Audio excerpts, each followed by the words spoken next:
Bonjour, bonjour, bonjour. Pour commencer, merci à mon frère Batota Kisala de considérer le travail que je fais. C'est pas un travail énorme. Je suis un glaneur qui passe par où les chercheurs passent avec leurs grosses machines. Et moi, en glanant, je tombe sur les détails importants qui nous concernent nous. La question que mon homonyme Batota, glaneur, Tota, quoi, quoi, voilà. Tota, il a posé une question parce que il me suit. Notre frère, peux-tu nous dire quand est-ce que les Congos ont associé le Muntu au Ndombi? Quand est-ce que les Congos ont associé le Muntu au Ndombi? Je m'attendais à cette question, mais que ça soit posé par un Batota comme moi, pour moi, c'est un honneur. Je suis très honoré, quoi, de voir qu'il y a quelqu'un comme moi qui considère le travail que je fais. Mais c'est bien. Mais on va accompagner notre vidéo que je fais aussi à son honneur par une chanson que voici.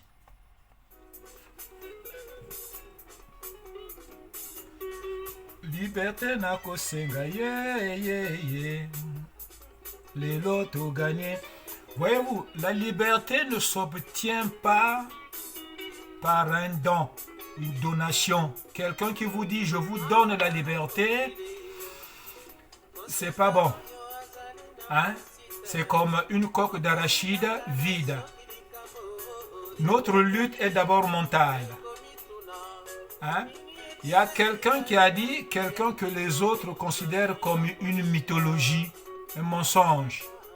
Mais bien que, même s'il n'existe pas, mais on lui attribue des propos, une parole qui est très importante à considérer.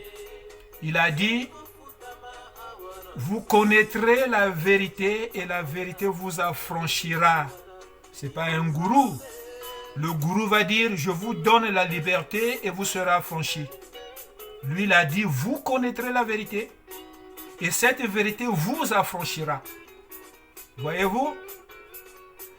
Au sujet du Ndombi, d'abord, chez nous, quand on évoque l'expression Ndombi, on pense tout de suite au noir, une veuve qui porte du noir. Mais nous sommes peut-être la dernière génération qui pouvons constater qu'il y avait deux formes de deuil. Mais on ne nous a jamais donné l'explication de ces deux couleurs. La veuve en blanc, la veuve en noir. La différence est où entre les deux? Mais tout simplement parce que la veuve en blanc était... donc le constat était fait, l'enquête était menée par les anciens remplis de psychologie, que cette femme qui vient de perdre son mari n'a rien à voir avec la cause du décès. Donc, on impose à la femme de porter le deuil blanc. Ça permet au supposé prétendant de pouvoir la prendre ou la reprendre. C'est pour ça que chez les Bazombo, dans le bas du Congo, il y a un proverbe que j'apprécie. Ils disent que vaut mieux ozwa mobali oyo akufuela mobali, que vaut mieux ozwa mwasi akufuela mobali que ozwa mwasi oyo a divorcé. Voyez-vous? Mais eux aussi, ils ne vont pas en profondeur. Voyez-vous? Mais celle qui porte le deuil noir alors, c'est ce qui a donné l'expression la veuve noire en Europe. Chez nous, on dit Lufuanka Nandi. Lufuanka Nandi.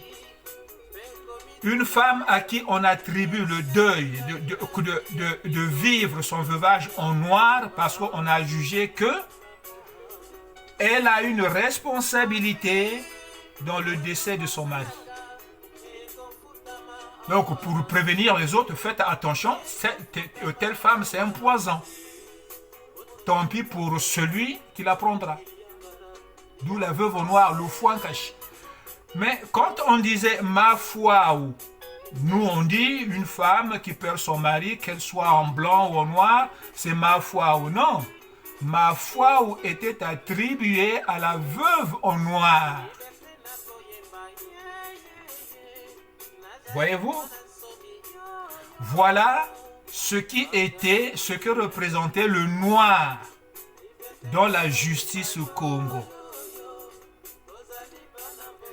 Mais si nous repartons en Égypte, il y a eu l'Égypte des pères et fils qui étaient sous la divinité Amon. Eux, ils pratiquaient le rite d'accompagnement funéraire, d'où la femme devrait être enterrée avec le mari. Il y a eu la deuxième Égypte pharaonique qui est venue casser ce rituel-là pour protéger la femme justement.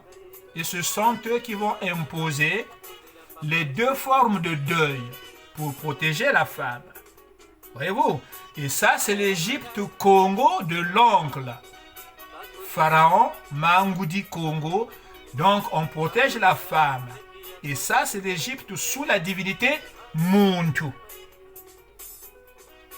Voilà le Ndombi. Ensuite, pour répondre vraiment à la question de mon frère Kissala, repartons plus loin, à la base. On ne peut pas mener une lutte de libération si on ignore comment était fait la base. Où sont nos anthropologues? Mes lunettes sont où? Excusez-moi.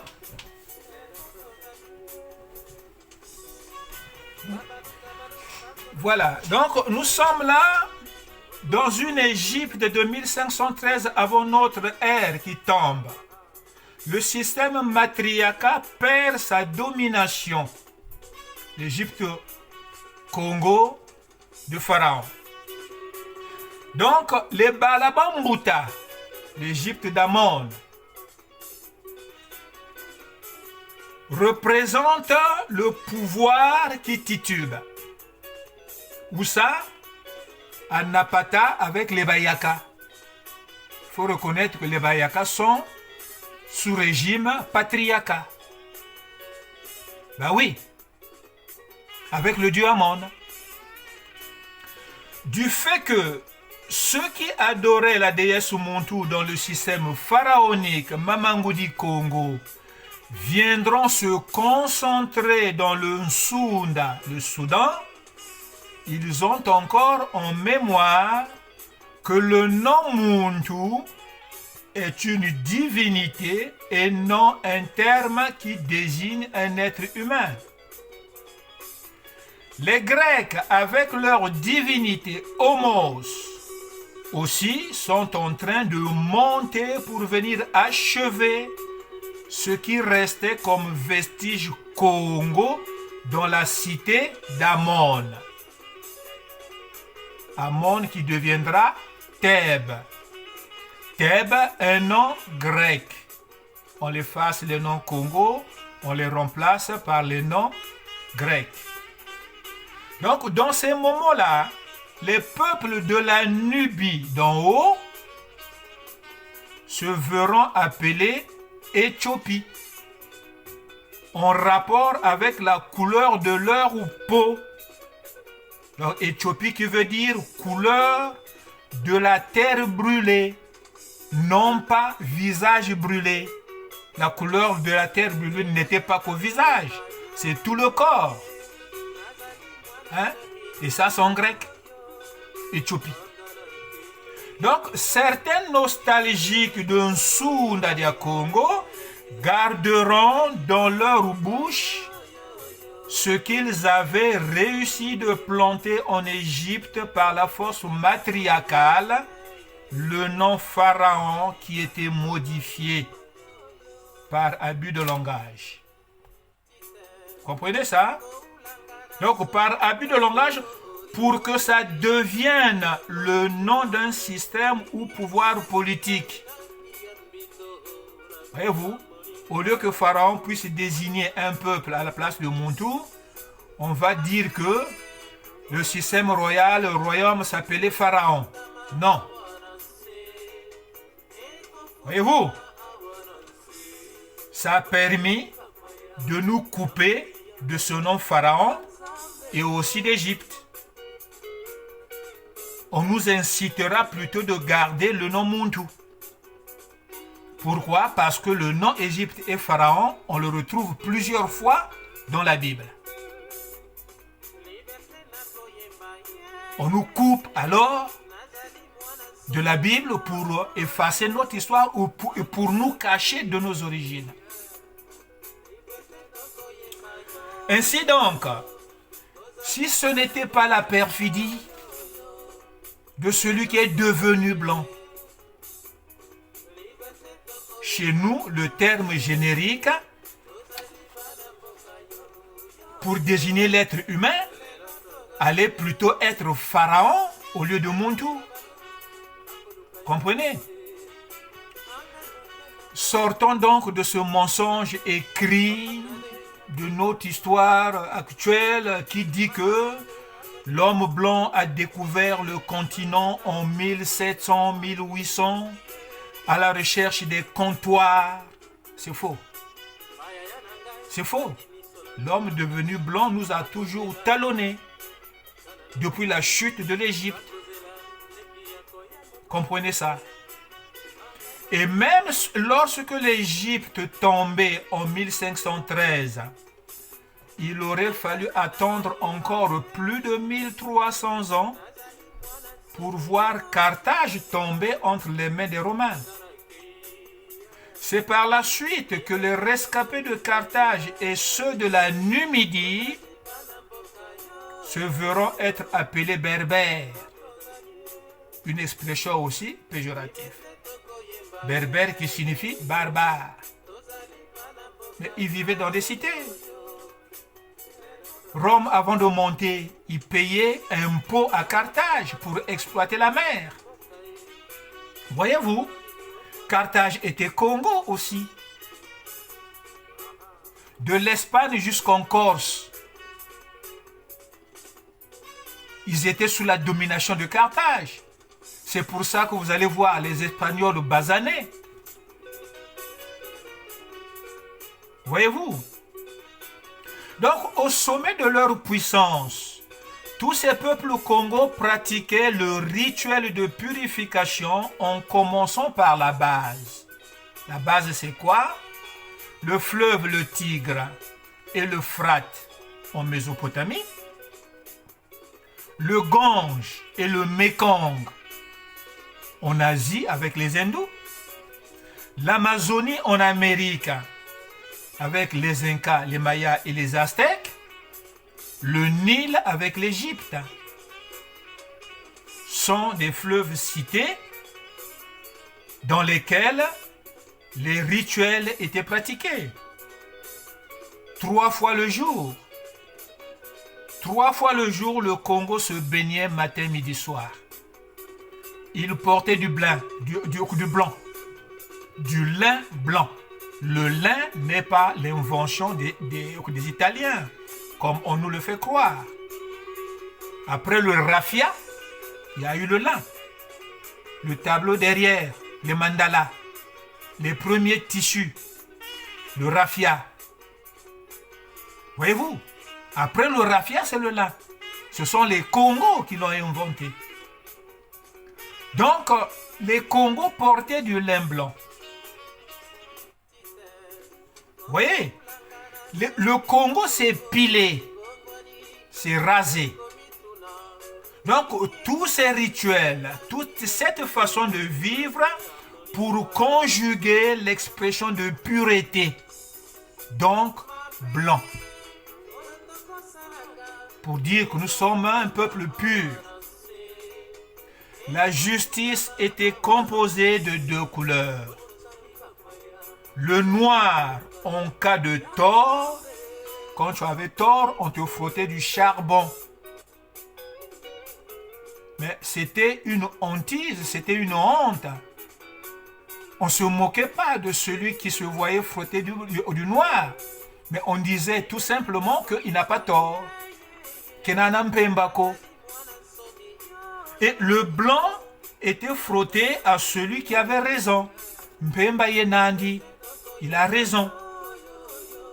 Donc pire encore, la couleur noire était, par la force de la superstition, synonyme de malédiction. Vous comprenez? Pour encore ajouter ceci, dans ces périodes-là, la couleur ne désignait pas des peuples. La preuve en est que les Grecs qui vont nous qualifier d'Éthiopie parce que notre peau ressemblait à la terre brûlée, ils ajouteront l'expression Niger pour dire qu'on avait la peau plus foncée que la leur. Mais observez les gitans, surtout les gitans de Marseille. Regardez bien leur patriarche s'il est encore en vie. C'est pas un blanc, c'est pas un noir, c'est pas... Hein?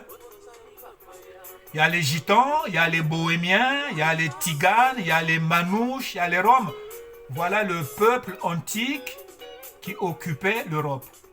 C'est les descendants de Japhet. Vous voyez?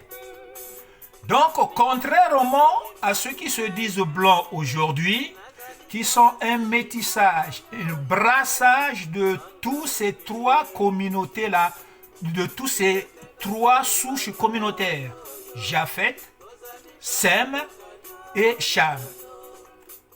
Voilà ce que sont les blancs d'aujourd'hui. L'origine des blancs d'aujourd'hui. Voilà. Ils se disent blancs ou purs, mais peut-on être pur et dominer les autres? Je ne pense pas. Voilà la faute de nos ancêtres. Comprenez?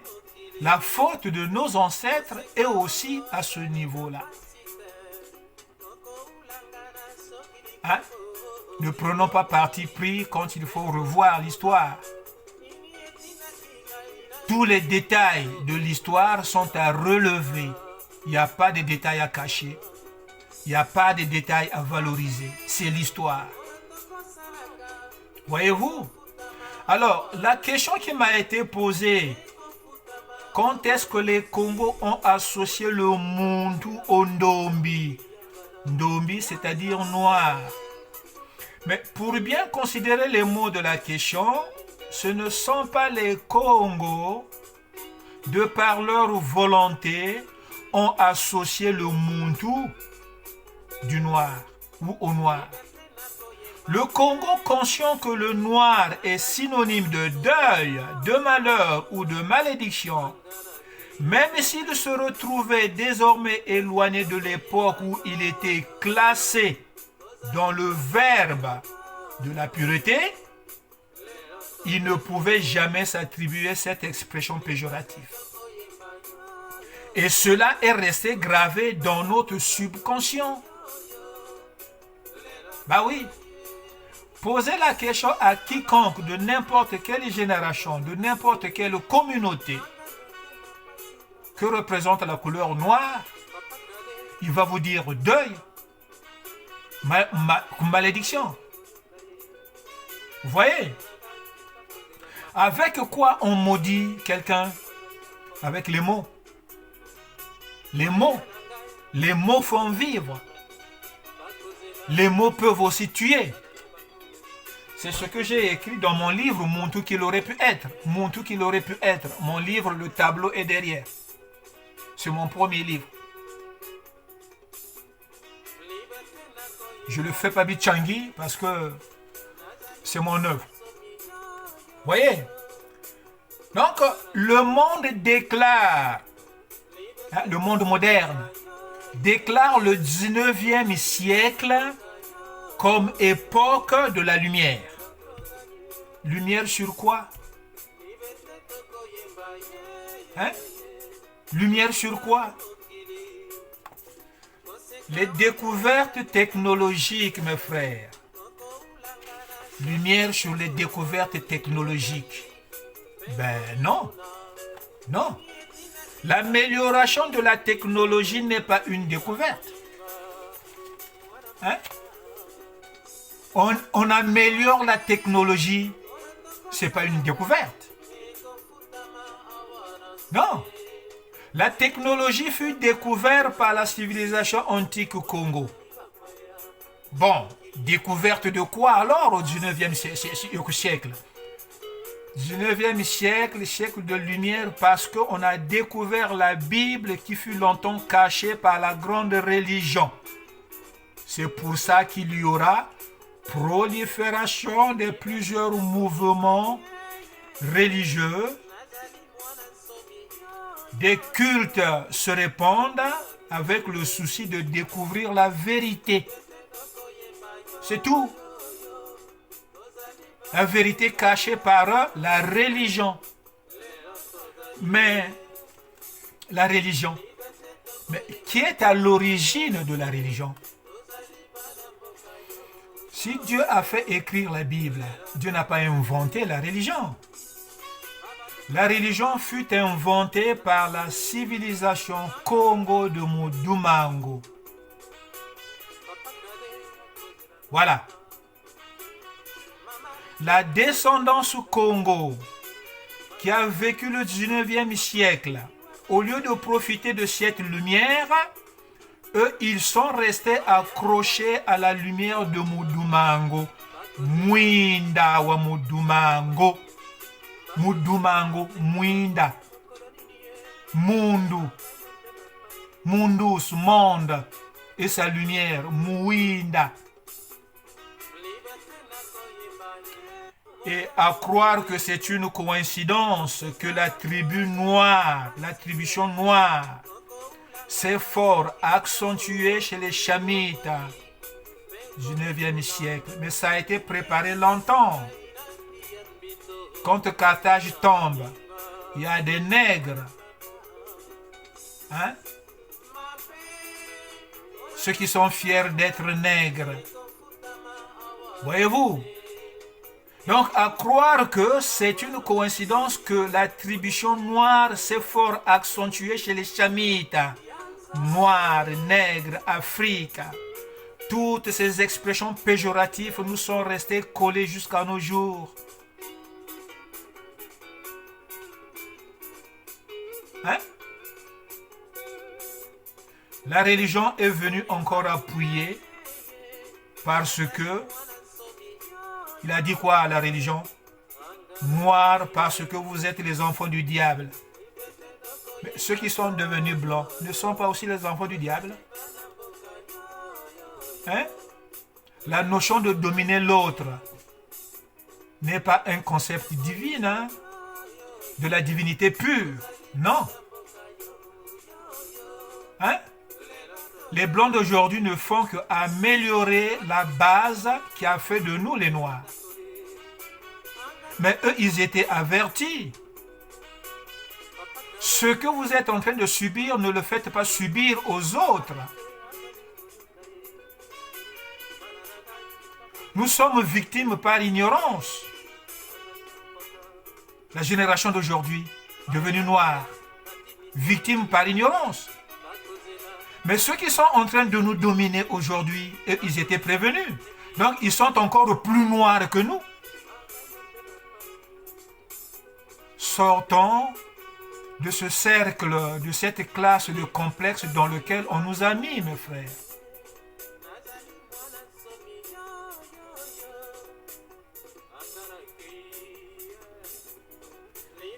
Yo, yo, yo. Yo, yo, yo.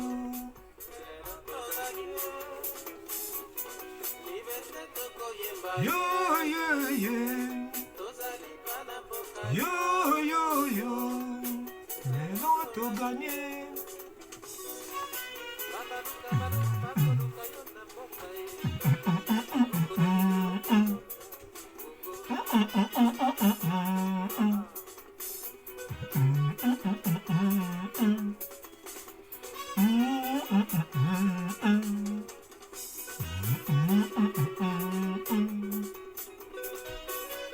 Voilà, donc mon frère Batota Kisala, hein, pour le peu que je découvre, je le partage au travers de ton questionnement. J'espère que ça pourra multiplier encore chez toi d'autres questions. Hein? Si je peux répondre, je te répondrai. Je n'ai pas fait des grandes études de pédagogie, de sociologie, de quoi, hein, de anthropologie.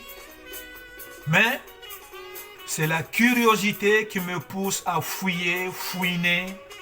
Qui suis-je? D'où est-ce que je viens? Où je vais? C'est tout. Et ce que je découvre, je le partage. Si c'est une connaissance, il faudrait que je la mette à l'épreuve. Il faudrait que je l'éprouve. Je l'expose. Qu'il y ait une opposition en face par rapport à ce que j'expose. Si je parviens de répondre aux questions qu'on me pose suite à ça, ça me rassurerait de dire que oui, je suis sur la bonne voie. Mais si je n'arrive pas à répondre à une question, je dois revoir mes détails dans cette connaissance-là. On dit la connaissance est relative. Oui, et la vérité alors? La vérité est absolue. Ben oui. Il y en a qui disent que la vérité n'existe pas. Bon, si la vérité n'existe pas, pourquoi on va discuter alors? Ce que tu penses est vrai, ce que je pense est vrai. Donc, on ne va pas discuter. Il n'y aura même pas de questions à poser. Vous voyez comment nous nous sommes éloignés de la logique. Laissons la politique aux politiques. Les lots ont gagné.